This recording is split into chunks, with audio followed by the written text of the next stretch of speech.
Hello, and welcome to the Future Christian Podcast, your source for insights and ideas into what it means to live as a follower of Jesus in the 21st century. At the Future Christian Podcast, we talk to pastors, authors, and other faith leaders for helpful advice and practical wisdom to help you and your community of faith walk boldly into the future. Here's your host, Lauren Richmond Jr. Hey, and thanks for listening in to the Future Christian Podcast. My name is Lauren Richmond Jr., and I'm pleased to be joined by Reverend Lisle Gwynn Garrity. Hello. Hi. Thanks so much for having me.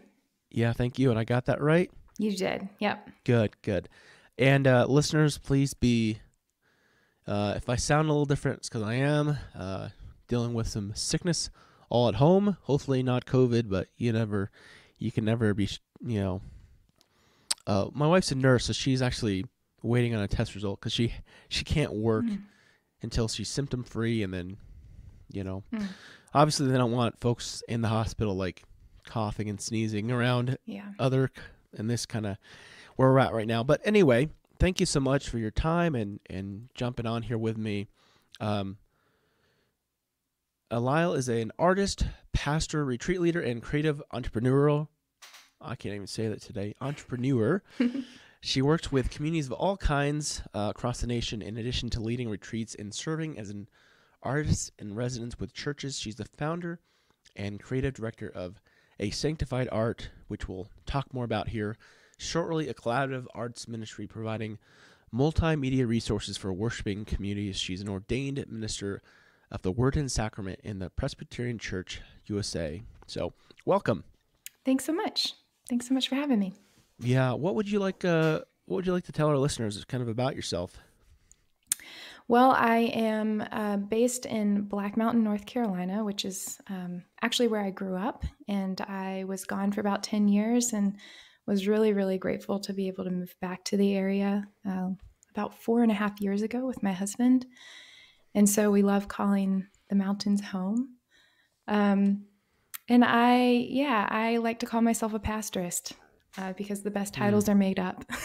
But because my vocation invites me to blend the identity and the role of both artist and pastor in the work that I do. Awesome. I have to give you a little bit of grief here. I live in Denver, Colorado area, and we have true mountains. So you have younger mountains. We have older mountains. Oh, there's a lot of wisdom in these hills. Yeah, we mock the size of your mountains. Oh, for sure.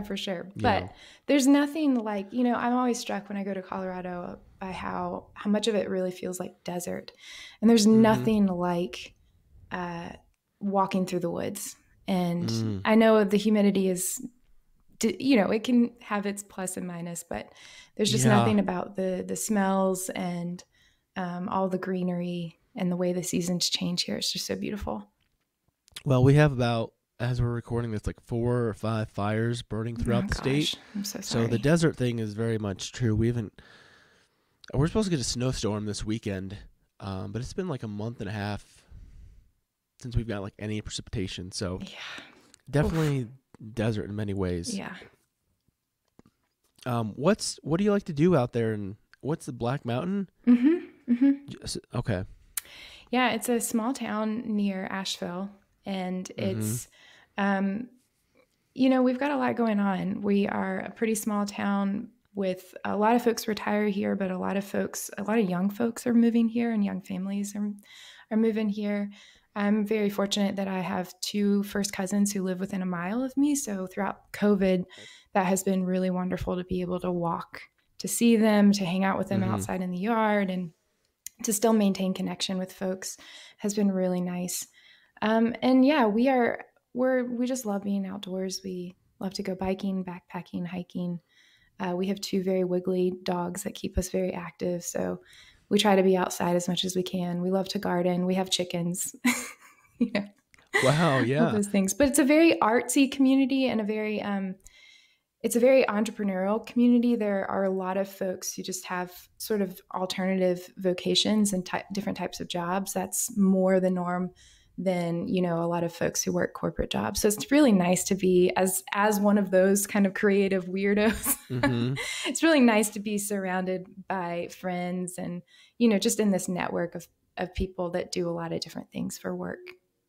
Yeah. Do you do, I follow somebody on YouTube who's, I think, in the Asheville area, mountain biker. Do you do much of that? I don't do as much mountain biking, but I do road biking. And we try to get up when, you know, the Blue Ridge Parkway is a gorgeous spot and it's super crowded right now because of the leaf season, but we try to get up there and bike. It's the best place to go bike because we can bike up Mount Mitchell, which is the highest peak east of the Mississippi. So we have some, it's, you know, it's like a little under 7,000 feet. That's great. So I have 3 bikes right now, so haven't ridden any in a while, but biking is a lot of fun. Mm-hmm. Tell us what it meant for you to be a Christian in the past, and if anything's changed. Gosh, it's hard to summarize. I'll try to pinpoint some moments throughout my past. I grew up, so I'm a Presbyterian pastor in the Presbyterian Church USA, which is the more all-encompassing denomination of the Presbyterian Church. And I grew up in a family filled with Presbyterian pastors, like grandfather, great-grandfather, 2 uncles, 2 cousins, and it goes on from there. And so it's almost like the family job, basically. Yeah. When that part of my family gets together, we talk about church politics and all that kind of stuff. And so it's just like, it was very apparent to me that from a young age that being Presbyterian was a part of who I was, and it was part of that culture and identity that I had. And so some of the earliest memories I have, of course, are just, you know, sitting in the pew with my grandmother. And I think as I grew older to be a teenager, I started to explore. I had this desire to know more about the Christian faith in a more expansive way. So I was just really curious to go to different churches and to worship in different places. And so I got sort of involved in Young Life and some of that. And there was definitely a stage where Christian was a label that I wanted to project to the whole world. And I, as like a 15-year-old, would pluck out these scripture passages that I thought were really beautiful, but I didn't know anything about the context of them or what they meant, or who wrote them, to what audience. But I would write them out and cut them out and paste them to all of my folders for every class. And I would put them on the inside of my locker. And it was just very important to me that I displayed this image of being pure and faithful. And then as I grew a little bit older, I think the church became a place for me to really explore my leadership skills. My home church did not have an established youth group, but there was a desire to have some sort of youth-oriented gathering. And so I became this like appointed like leader of some small group conversations. And, you know, we didn't have much of an infrastructure, but I was the one leading those Bible studies for some reason. I got really involved in some other conferences and some other opportunities within my denomination. And that was where I think I experienced something that was different than the wearing the label of Christian and projecting that image to the world. I was experiencing much more like critical thinking around scripture, thinking about what social, cultural issues have to do with faith and where we see those intersections, and being challenged by that, and being challenged to embody some of those teachings and not just project them like it's a pair of jeans that I'm wearing. And then I went to college and was really, I think that same sense of interest and curiosity that I had in high school about other just like denominations and Christian faiths blended into a hunger and a curiosity around other faiths and throughout the world. And, you know, I did like a senior writing thesis on women who had converted to Islam. And I was just very fascinated by, you know, conversion and why somebody who didn't grow up in a particular faith would convert and what that process was like for them. And so I was just generously like welcomed into homes and into mosques and being able to experience prayers and gatherings with these Muslim women. And they were so warm and so wonderful. And it was really beautiful for me as a young person to be able to step into that world and examine it. So those are pieces. Those are kind of highlights. I was, I think being a leader in some capacity in my church, being still Presbyterian, sort of born and bred, was just always something I did. And when I was a senior in college, I had this very bizarre opportunity, and it was the opportunity that rerouted my entire life, which was that I was approached by a committee who seeks out seniors who are about to graduate, who are not planning to go to seminary, but who they believe have gifts for vocational ministry. Oh. And they literally like tap you on the shoulder and bring you into this room and say, hey, we think you have gifts for vocational ministry. Wow. If we were to pay you to go to seminary for 1 year, would you go? No strings attached.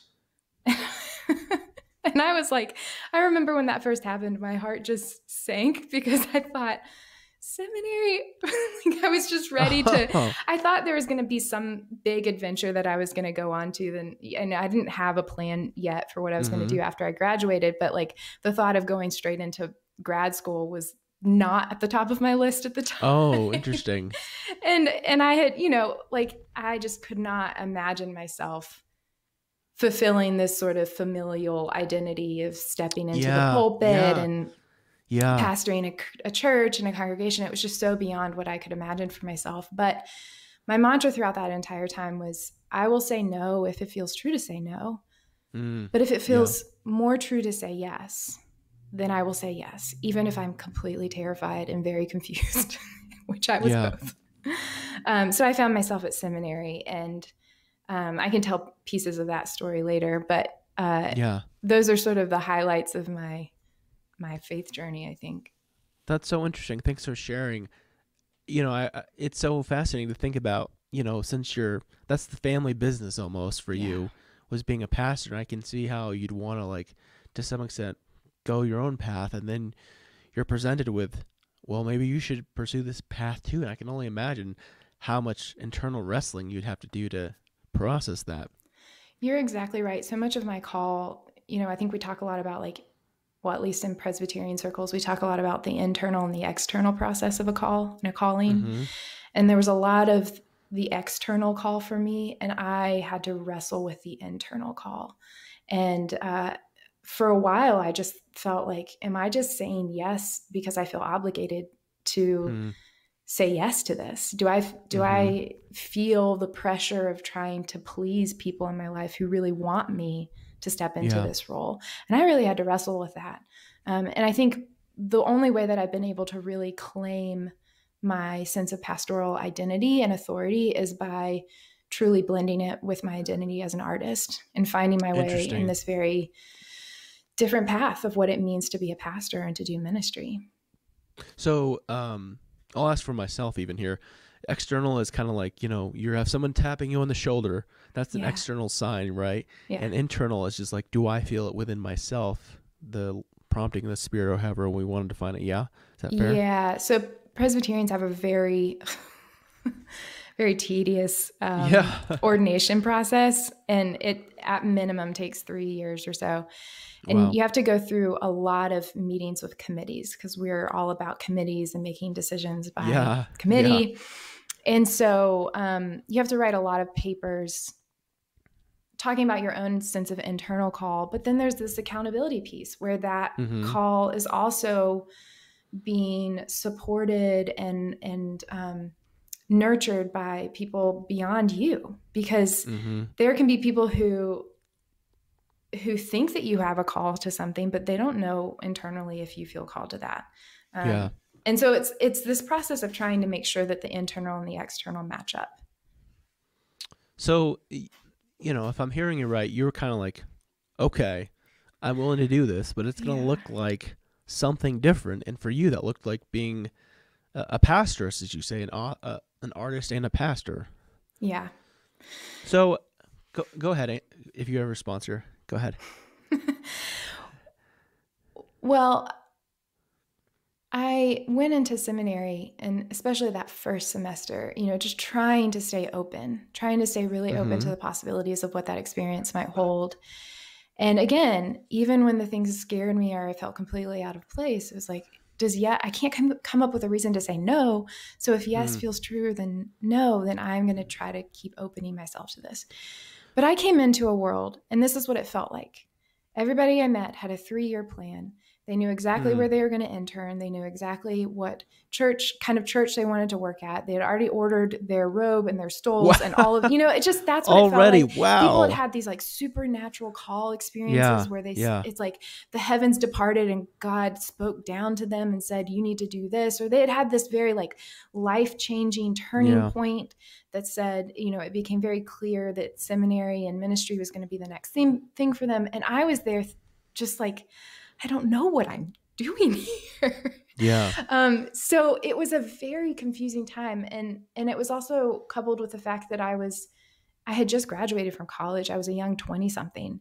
And that's a very confusing, difficult time, I think, for everyone. I think, especially when you've been on a trajectory of school and college, and it's always just like you're on this path, and then all of a sudden the path sort of dissolves, and it's like, well, what now? Who's telling me what to do next?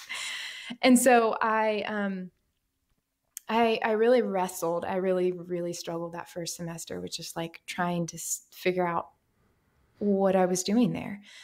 And I was working at, I had been asked to work at a conference the winter in between semesters. And it was somebody who knew I was an artist. And I had done some live painting before for some conferences. A friend of mine who was keynoting for a youth conference when I was in college, said to me, hey, I have this idea. It's kind of a crazy idea. Like, I just want to be, as I'm keynoting, what if you were painting simultaneously? And what if the painting changed throughout the week? What if we turn it upside down? All these ideas. And I was like, sure. Yeah. So when I was in college, I did that. And I found that experience to be incredibly fulfilling and liberating. And so a friend had seen me do that before and knew that I had done it and said, well, you're an artist. You basically were an art major. I wasn't an art major, but I was kind of an unofficial minor. And said, for this conference, would you live paint again? And would you teach a workshop? And that was a really big turning point for me, because that was the moment where I remembered who I was in the midst of all the uncertainty of that semester, where it was like, wow, right, this is it. And I can come home to myself. And even if I have no clue what that looks like in terms of a vocational path, particularly in the institution of the church as it exists, I could have this sense of, okay, when I am doing this, there's a part of me that was born to do this. And so just like keep chasing after that. Yeah. And so after that moment, I ended up staying at seminary, spoiler alert. And so I just started to adapt everything. And I didn't know what exactly I was chasing. It was just this idea that when I blend art with ministry, there's something that feels right. And so anytime in a class where, we would do a final presentation or a final paper, I would say, could I do a painting in addition to that? I always added more work. I didn't say like, could I do a painting for my final project? It was like, I'm going to do a painting and then I'm going to write a paper about it. Or if I could choose the topic of something, I was always looking for opportunities to integrate art into the topic for the study. And then I ended up staying, and I did an additional year, what we call, I went to Columbia Seminary in Atlanta, Georgia, and it's called a Master of Arts in Practical Theology. And you can specialize in a number of areas. And so I specialized my focus on worship and did sort of my own added focus on arts and worship, and basically just did like a self-led study, just trying to look through what in the academia world around arts and theology, what is out there? What have people been writing about? What have people been thinking about? And just trying to position myself, not knowing what I was going to be doing next, position myself to at least have that theological foundation. Great. I like what you said back about that yes feeling truer than a no. That resonates with me, maybe at least right now, where it's like the path seems so unclear with what we're going through right now. Yeah. I'm curious, I often ask people kind of what has been a spiritual practice that's really been meaningful to you. I'm going to guess art is involved somehow there. Is that fair? Is that true? For sure. Yeah, for sure.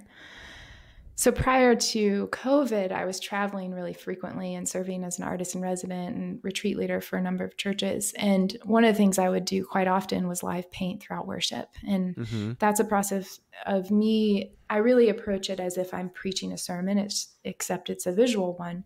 So I study the text and I come up with sort of an image idea or composition layout.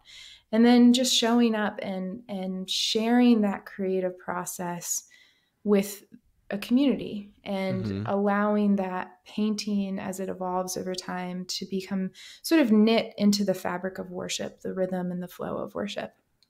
And people often used to ask me, are you afraid to paint in front of people?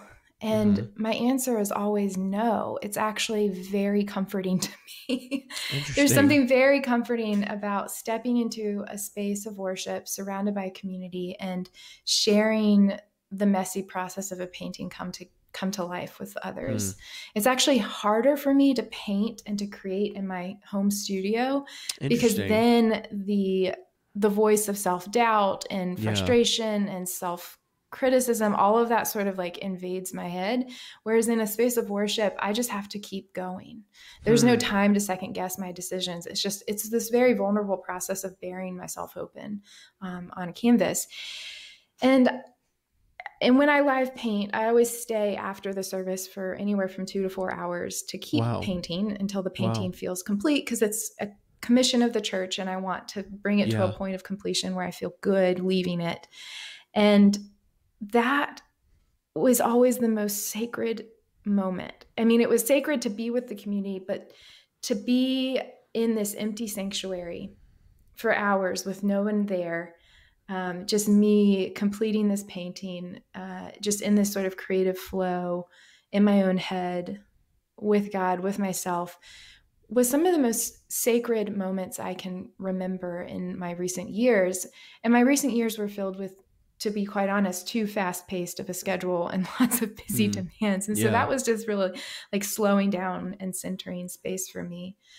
So I'm not doing that now. I'm not live painting in a sanctuary, but I think COVID has granted me new rhythms and new rituals. And I really have devoted a lot more time to my garden and planting things and planting vegetables and flowers and shrubs and trees, and just feeling much more connected to the seasons and weather and changes that are happening outside and the slowness of that. And, similarly to painting, I have very little, I do have some control, but I have also very little control at the same time. I just feel like every time I plant seeds in the ground, I'm just like planting hope into the ground. Please come up, please survive. But, gardening in this time of being home has really helped ground me and provided me a lot of just like spiritual nourishment in this time when it's really easy to feel anxious and it's really easy to feel so overwhelmed by everything that this year in particular has thrown at us. And so I'm really grateful for slower rhythms this year. And I'm grateful for the opportunity to be more grounded in this little plot where I call home. Well, that's great to hear that in this time of disruption, you've been able to find a place of peace. Let's talk about kind of one of your big projects, at least as I have experienced it, your work with Sanctified Art, which I imagine has kind of flowed from this pastorist kind of ideal. And tell folks a little bit about what Sanctified Art is, kind of how it came to be, what your kind of passion is, that kind of thing.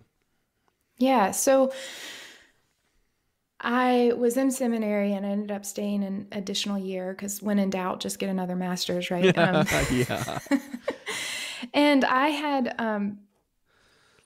had started the process of pursuing ordination in my denomination, just trying to be open, saying yes. And I graduated from seminary and I tried so hard to give my whole heart to the process of looking for what we call a call. Yeah. Which is just another word for a job, really. Church job. For a church job. Yeah. As a pastor in a more traditional parish setting. Yeah. And every time I would read what we call a myth, which is it's basically the church's resume about who they are and what kind of pastor they're seeking. Anytime I would read that, my heart would just sink because it felt like a betrayal of my call. I was looking, it was like the irony. I was looking for a call with all of the heaviness and all, it's such a loaded concept and term in this world, in this sphere. And it just felt like a complete betrayal of call.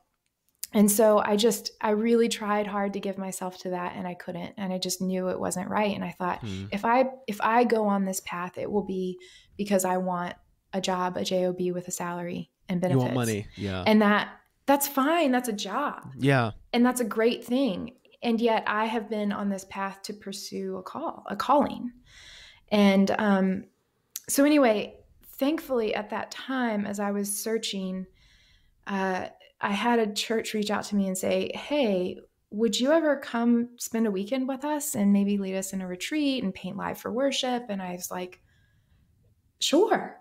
So I started to pull the pieces together around what that would look like. And that involved a lot of communal art making, kind of presentation style, but inviting folks into community to create together and thinking about the ways that art can be used as a tool for spiritual formation. Yeah. And then sharing that gift and integrating it into our worship. And so I started doing that. And then I was getting more and more requests. And all of a sudden I realized that I did not have time to look for a job. I needed to make that my job. Yeah. It was like this massive revelation. And really what it was I needed, I think, somebody external to grant me the permission that I was seeking to give myself to pursue what I felt like I knew I was actually called to do. It was just so scary to go out on my own and to create this thing that did not exist and to say, well, this is what I'm doing now. I'm just going to be an artist in the church. Have you ever heard of that? And so I started doing that. And as I was starting to travel and work with different communities, I started to get this vision. And I just can't really explain it now. But I was just captivated by this vision of being able to offer some of the work that I was doing with congregations sort of on the ground, being able to offer that in a large scale way to meet the needs of more congregations all over. And find out ways that we can use technology and use the internet to offer materials, visual art, resources as spiritual nourishment, to nourish our faith traditions and our worship and our formation programming events and our community events. And so I had this conversation with 3 people, and it felt like it was the same conversation over and over again. And one of those people was my sister-in-law at the time. She was an artist. She was a painting major from Cornell, but she had found her way into the teaching world, and she was finding opportunities to start creating more art with churches. And she was just so eager to figure out what more she could do with that. And then there were 2 people who I didn't even know very well, but I had gone to seminary with them, and that was Sarah and Lauren. And I knew that both of them were these creative types who were artists. Lauren's a graphic designer. Sarah just has this sort of creative hunger in so many ways, and she's a writer and poet. And I just knew that they had this desire to do something more and to explore how could I be a creative in the church? How can I serve the church with these creative gifts? And so I just had this idea one day, and started to form into this idea, this plan. And so I invited them to coffee. We were all living in Atlanta at the time, except for my sister-in-law. And I just pitched them essentially a business plan. And they Yeah. immediately, to my surprise, said, yes, like this is what I feel called to do.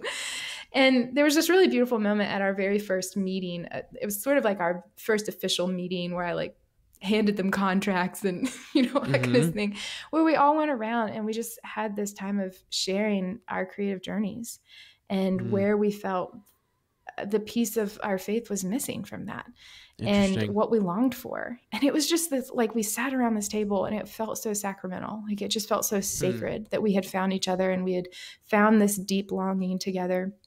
And so we just started creating. We had this idea to create, maybe like, we were like, what if we created like a bundle of resources for the season of Advent? Like, we'll start with liturgical seasons, that's what a lot of denominations and, mainline Protestant churches are doing. So we'll provide resources for them then. Well, this was in February, and I was like, that's great. And then a week later I was like, you know what? I think we should do Pentecost first as this sort of like soft launch. And we'll start to build momentum and figure out what we're doing. And then that'll set us up to be better positioned to serve people for Advent. And so we whipped together a website, came up with some resources for Pentecost. That was in May of 2016. And somehow, some way, folks responded and they were like, yes, I think I have a desire for this. There's a need for this. And so that just propelled us forward. And we've just been creating ever since. And so we really, we create anything from visual art to devotionals to worship art installations to poetry and liturgy. We just come together around a season and we work most often from the lectionary, and we develop basically a theme flow throughout a season, and we craft any sort of materials we think might be nourishing for a community throughout that season that can support worship leaders and pastors and provide them with this really beautiful foundation to pull from and to adapt from there.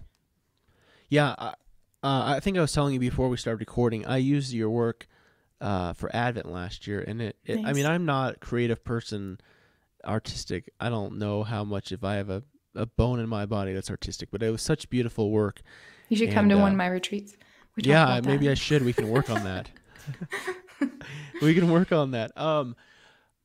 I think what I was astounded was when I was first looking at your stuff, like how much stuff there is, how much breadth like it covers, from devotionals to you have like bulletin covers, you have like I'm getting like, you have prayers. I mean, you have so much stuff in there.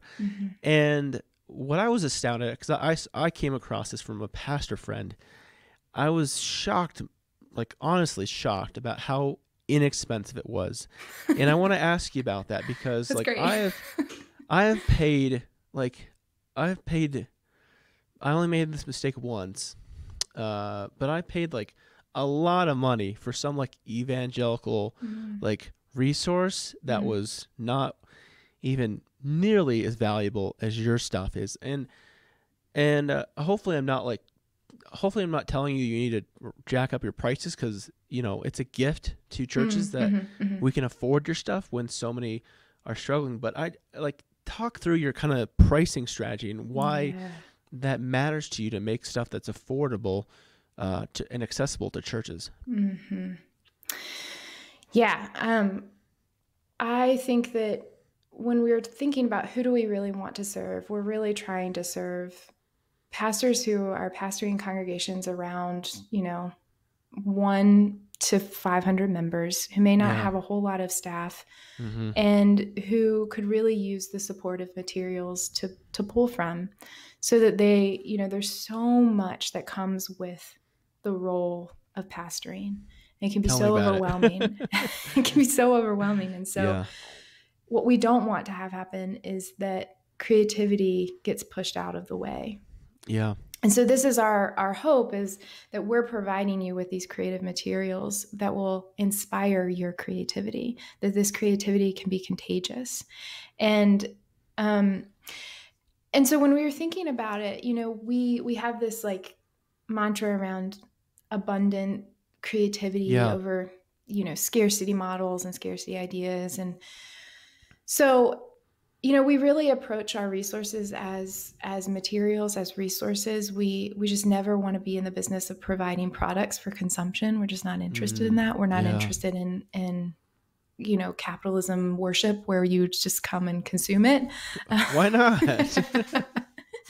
Because we're much more interested in transformation and providing materials that can stir and ignite and cause you to question and startle you, pull you deeper into conversation or inquiry. And so, so I think that was part of it. And so part of it is that we have been creating a market, like we're making it up as we go along. So in the beginning, I mean, I'm one of these weird artist types who actually loves spreadsheets and math and numbers just as much as I like. There's like this part of me that's like, I love color coded spreadsheets and order and planning. And then there's this like other part of me that loves to be covered in head to toe with paint. And I'm a very messy painter. I'm not like a type A painter in any form. And so I just remember some of the early days coming up with sort of our pricing philosophy and how we wanted to move forward. And a big part of it was we didn't start as we're not a nonprofit, to be quite honest, because I wanted us to be a mission-driven business. And what I wanted is for there to be this exchange of resources. You provide financial resources for us so that we can provide these liturgical resources for you. And there's this beautiful kind of, hopefully an equilibrium.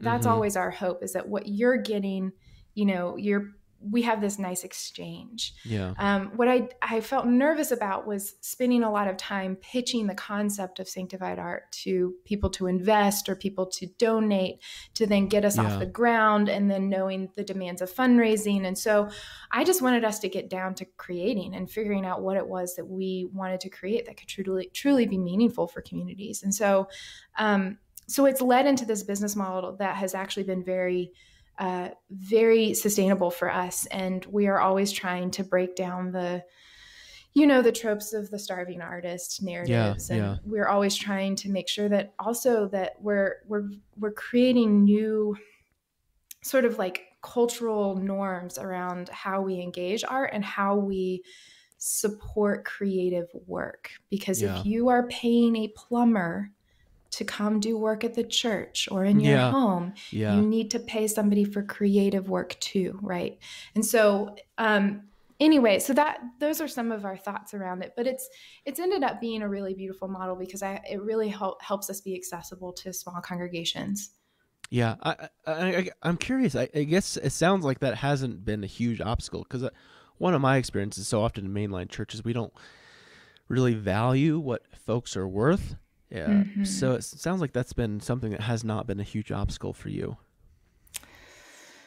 Well, I would say on the back end, we're always talking about pricing and how do we price what something is worth, and how much time goes into it. We've got a fairly good, again, I've got a spreadsheet for nearly everything. So we've come up with essentially our own formulas around how we price things and what the thought that goes into that number and all of that. But yeah, it's hard. I think one of the things that we've just most recently done is we released resources on stewardship, and it's called Our Money Story. And where we wanted to start was around money narratives, and what are the stories that have shaped us around money, and what are the pieces of that story that have left us with scars and wounds, and what parts do we carry fear and scarcity and shame, and that the story, those narratives shape our beliefs, and those shape our practices. And so those resources are really about getting down deep into story. And so it was actually really kind of beautiful to do that work together, because we'd been doing work together of creative work and having lots of, as a team, open conversations, hard conversations about money. And it was really helpful for each of us to go through that process of creating resources and digging deep into our own individual money stories and what we believe about God's money story, and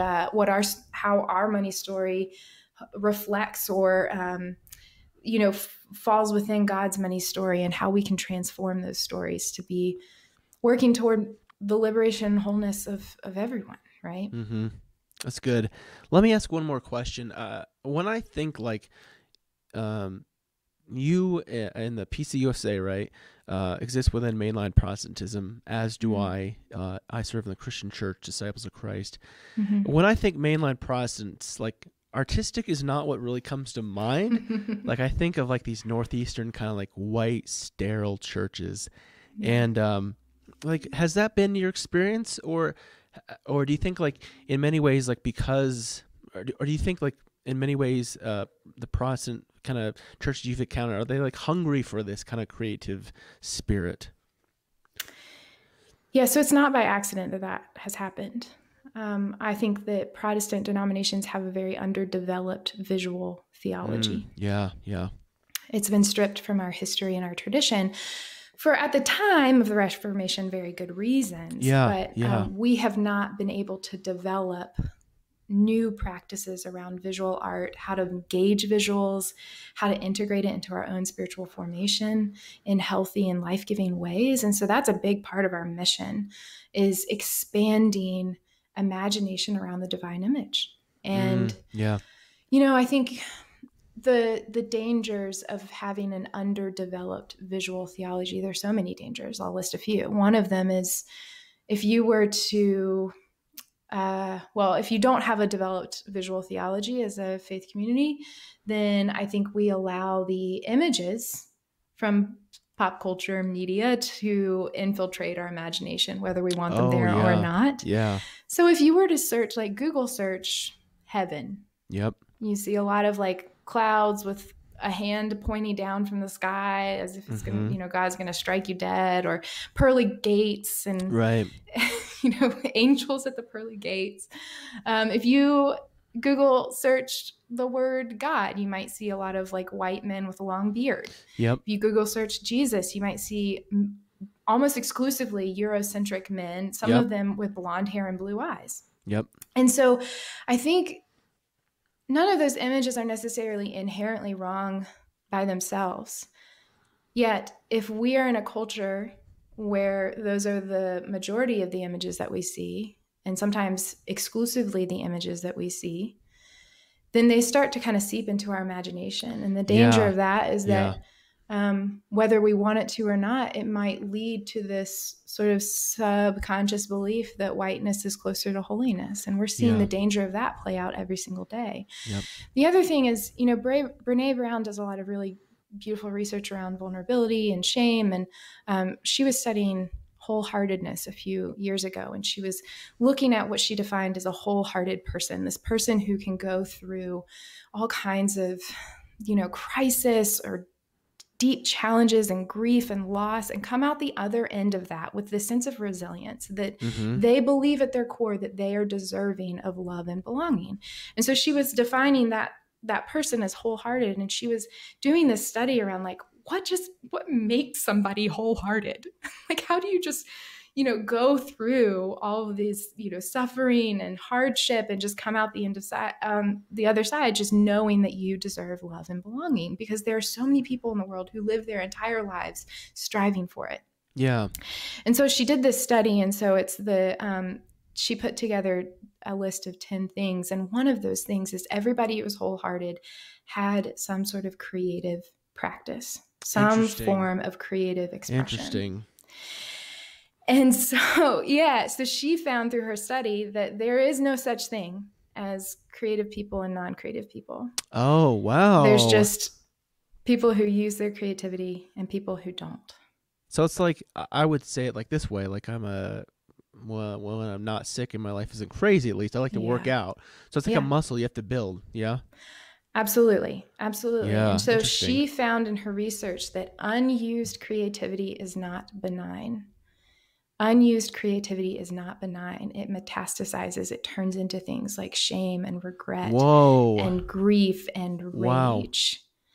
And so when you think about what unused creativity does to us, that became like for me, learning about her research was like a big part of my call to action. Yeah. Was like, okay, so there is no such thing as a non-creative church or a creative church. There's just churches who use creativity and churches who don't. And let's look at what happens to unused creativity in those congregations and those communities. That'll preach right there.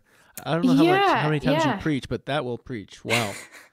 So when we think about art, I think it's so often, I mean, I could go on and on about this, but I think art so often has been trivialized. It's sort of this cute and fluffy thing. It's something you do as a child. Oh, we'll do that if we have time. But when we think about the story of Genesis, and the very first thing that we learn about God is that God creates. And the very first thing we learn about humans is that we are created in the image of this divine artist. And then, so like, I think that there is this sense of primary calling, because the very first command that God gives these humans before the garden and all of that is to bear fruit and multiply, which, if you look at it through the lens of an artist, is, well, to create abundance and to create goodness and justice and mercy throughout all of the world. And so I think of my calling as this primary calling to relive the story of creation over and over and over again, to be a co-creator with God, to bring forth beauty, abundance, justice, and all that is good. And that is underlying everything that we do. It's not about if you paint or if you write or if you sing. It's about this creativity. The spirit of creativity is a part of everything that we do, right? And this is what it means to be created in the image of a divine creator who creates the cosmos out of the murky waters, And so it's just, I think that is a big piece of what Sanctified Art is about, is just returning to our roots and remembering that creative spirit is a divine spirit that lives within all of us. Wow, that's great. That's great. Let's leave it there for right now. Hi there. My name is Brian Davis, and I'm the host of the podcast Chasing Sunday, a show that talks to worship leaders and other church creatives about the pain, frustration, and joys they face as they work in the relentless world of producing art for churches 52 Sundays a year. It's a show about burning out and burning bright. Together, we talk about how we can find a healthier and more creative alternative to chasing Sunday after Sunday. You can find us on Spotify and Apple Podcasts.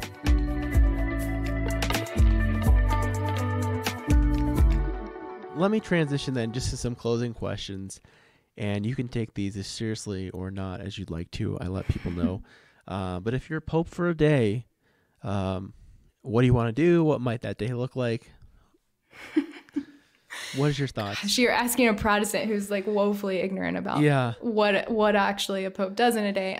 I just saw that our current Pope just blessed same-sex civil unions, so that's really beautiful. Late October's recording this. That's the big news. Yes, right. You're right. Thank you for giving us a timestamp. Yeah.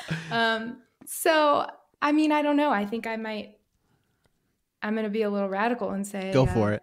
I might use that day to kind of take down the barriers to ordination for women, for all people. So good. A theologian or historical Christian figure you'd want to meet or bring back to life? Gosh, what a great question. So this person has not passed on, but Barbara Brown Taylor is just such a beautiful theologian and writer. And she's the type of writer that I read, and there's something about her words that I just feel seen and I feel known. And every time I read her words, she makes me want to write more, which is what all good writers do. And I actually have met her very briefly at a conference where I was serving as an artist in residence, and she was preaching. I got to have a short conversation with her where she was asking about my art for the conference, and that was really great. So I have this, like, as somebody who lives in a mountain town, I'm not off the grid by any means, but I do have chickens and trying to live closer to the earth. I have this, lovely wish of getting to go to her farm in northern Georgia and spending the day. Just like, tell me about your life. I think she's so incredibly generous and wise. Awesome. What do you think history will remember from this current time and place that we're in? Well, as we're recording this, we're still in the year of 2020. Yeah. And I think this year is going to go down as a year of awakening. awakening to the ways that so many of our systems are broken, the ways that so many of our rituals probably need to die. And an awakening to what is possible. Because this has been such a hard time, such a heavy year. It will be a year when many people memorialize those who they've lost. And that's so real. And it's a both and. It's a both and. Because I think there are so many ways that our imagination has expanded around what is possible. And so I really think this is sort of a breaking. It's a breaking down and a breaking open year. And it is going to be so interesting to pay attention to the ways that our systems of education, our rhythms and rituals around church, our government. we're like a couple weeks away. Who knows?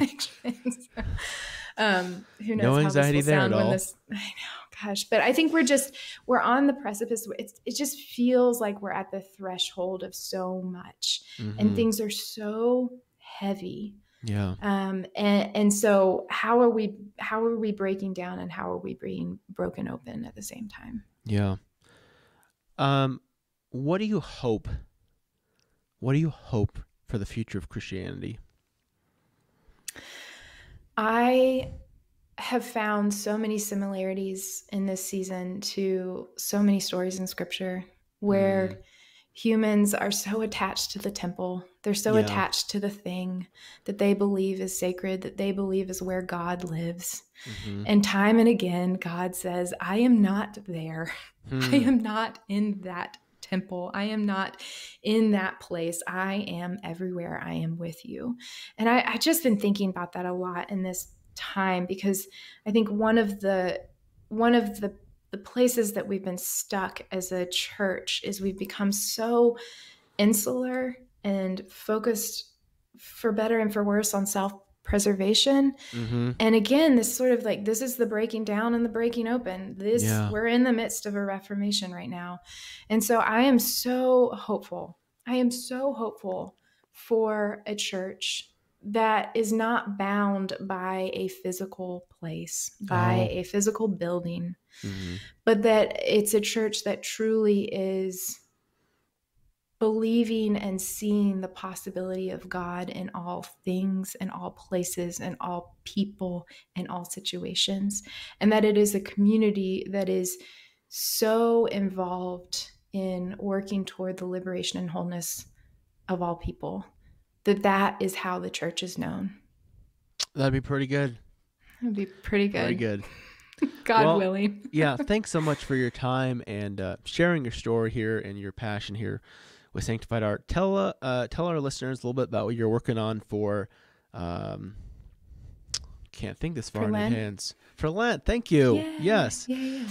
I struggle thinking like weeks in advance, so Lent I know. Lent.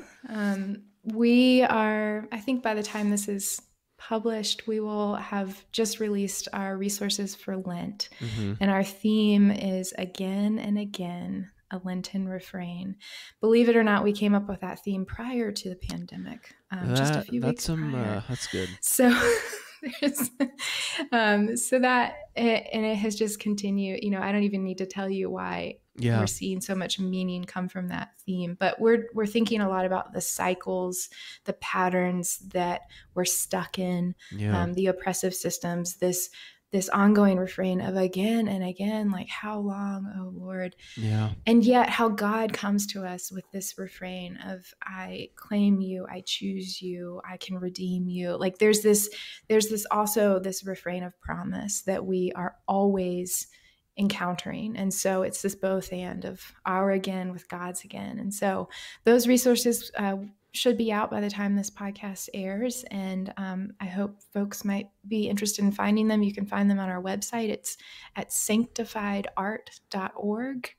Sanctified Art, like sanctification, .org. And they should be easy to find on the homepage. And you've got previous year's stuff there too for others to use. So check it all out. It's really good stuff. Really beautiful, creative stuff. Well, again, Lisle, thank you so much for your time, and I appreciate just the conversation, and may God's peace be with you. Thank you. Same to you. Thanks for joining us on the Future Christian Podcast. To learn more about Lauren or the podcast, visit future-christian.com. But hey, before you go, do us a favor, subscribe to the podcast and leave a review. It really helps us get the word out to more people. Thanks, and go in peace.